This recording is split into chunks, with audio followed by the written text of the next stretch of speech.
Think about this for a second. Americans, we're the hardest working people on this planet. There is no doubt in my mind that we are absolutely the most determined and hardest working people that has ever lived. And there's a reason for it. From a very early age, Americans are always told work harder, get out there and hustle, get a good education, do all these things. But the main focus of how Americans are raised is all about success and bettering yourself. Okay. I don't know if that can be said for everybody else. Um, also, I think it may have a little bit to do with genetics. And I know you're thinking, what do you mean? Why would it have anything to do with genetics?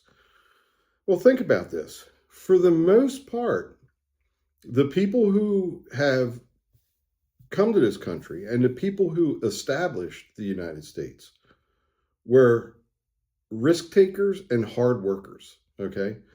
And it wouldn't surprise me in the least if if that didn't have something to do with genetics. Think about it. If you go way back to the Mayflower, when people first came to this country, these were people who were determined to work hard and build upon their own success. Okay. And even today, people who immigrate to the United States, they oftentimes are coming here with very little, and they try to work hard and try to build success for themselves and their family. So I really believe that the reason why Americans work so much harder than everybody else, in my opinion, has to do with a couple of different factors. One of those factors, like I said, might be genetics. But those other factors are sociological. I mean, they kind of nestle back to the family. We are taught from a very young age to go out there, work hard, hustle up, you know, sleep when you're dead type of attitude. And I think Americans, because of that, we have bred into our culture and our children the attitude that there's nothing wrong with hard work.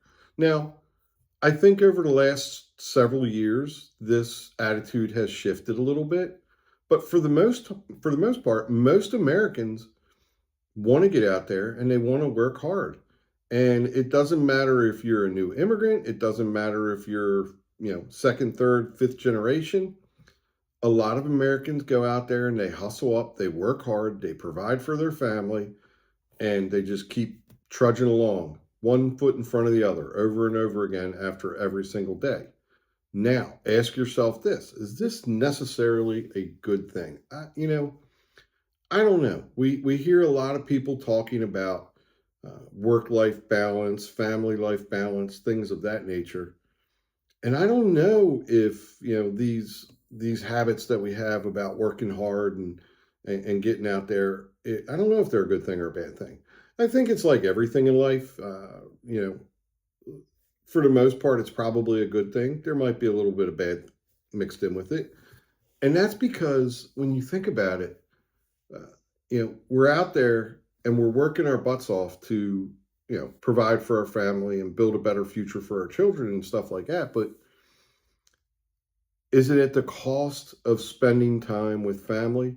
I'm sure in some cases it is. I mean, you always hear those cases. You always hear about the family where either the dad or the mom works, 60, 70 hours a week after week. They haven't taken a vacation in 5, 6 years as a family. And I think that can be a little detrimental. It can have an impact on the family as a whole. And I think it is extremely important for children to see both sides of this. You want your kids to see you working hard and reaching milestones and progressing as a family, and you want to give them a strong foundation. But do you want to do it at the cost of being able to spend time with those kids and with your wife or with your husband or whatever it may be? So looking at the numbers for full-time employees in the United States,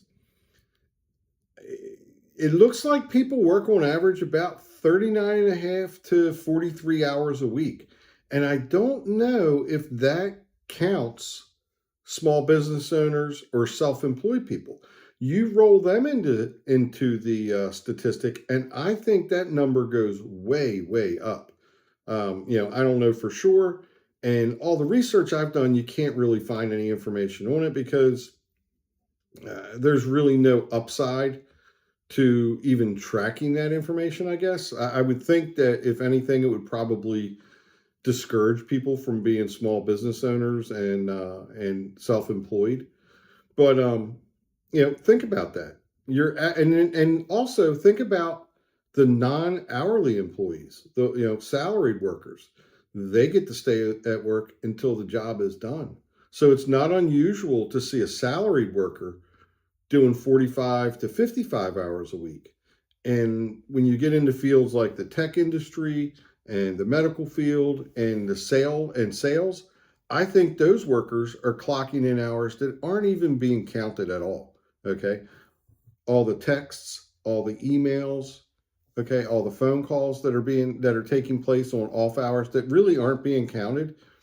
And you may be getting up towards 55, 60 hours a week as far as work for most people that are in these industries and out there doing these types of jobs. Is that detrimental to the family? I don't know. I think when you get to a certain point, I think a fair number of hours worked a week would probably be 40 to maybe 45. If you can get away with working a little bit less, that's fantastic.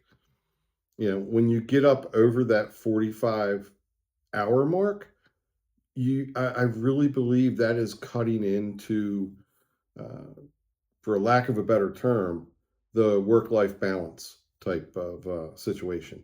And you really start to whittle away at the time that you're spending with your family, with your kids, with your spouse, doing things that enrich your life that don't have to do with work. And there's value in things that don't necessarily use monetary means to compensate you. There's value in going for a walk at a park and taking an hour or two of your time to just enjoy yourself, enjoy nature, get out there and move a little bit. All these things hold value. And I don't know if people realize that, or at least I think maybe they realize it, but they don't prioritize it, is one way of looking at it. Okay, so the last thing I wanted to talk about, and I almost forgot about this, is we're not even counting seasonal workers. Okay, we're not counting and we're not looking at um, landscape work, construction work, things that primarily take place during certain seasons of the year. Look at sales jobs. Those sales workers that are working in retail and restaurant workers during the winter months around Christmas time, they may be clocking in 55, 65 hours a week just to stay ahead of the curve. And granted, it might be for a short period of time. It may only be for 4 to 6 weeks. But this is still time, and it's valuable time, especially in the winter when it's near Christmas and the holidays, that workers are sacrificing their time with their families to go out there and earn. And it just makes you wonder, do Americans work too much? Do we place too much emphasis on making money and not enough emphasis on family? I don't know the answer to that. I think for the most part, a lot of people pretty much do a good job at navigating that work-life balance and really trying to do the best they can to provide for their family, but also spending time at work and making sure that they're earning enough money and they're demonstrating good values to their children that for the most part, I think a lot of Americans do a really good job at that. So, in my opinion, do Americans work too much? Probably not. I think we probably work right. For the most part, the average person works a good amount of time that's kind of a good mix between the two. Do some people work too much? Absolutely. I mean, you see it every day, you hear it every day. Um, you know, a father may be working 65, 70 hours a week, sometimes more, depending on his profession. You know, lots of times these people who work that many hours are highly motivated. Um, they're type A personalities. For whatever reason, they want to be out there working 65, 75 hours a week. Some people don't want to do that. So, yeah, so I don't think Americans work too much. I think we got a good mix going on. We've kind of narrowed in what we need to do to provide for our families, demonstrate good values for our kids, and have a good work-life balance. I think most people nail that pretty well. So let me know what you think. I mean, how many hours a week do you usually work? Personally, I usually work around 40 to 45. But let me know what you think and how many hours you work a week, and maybe we can get a discussion going. All right, I'll see everybody in the next video.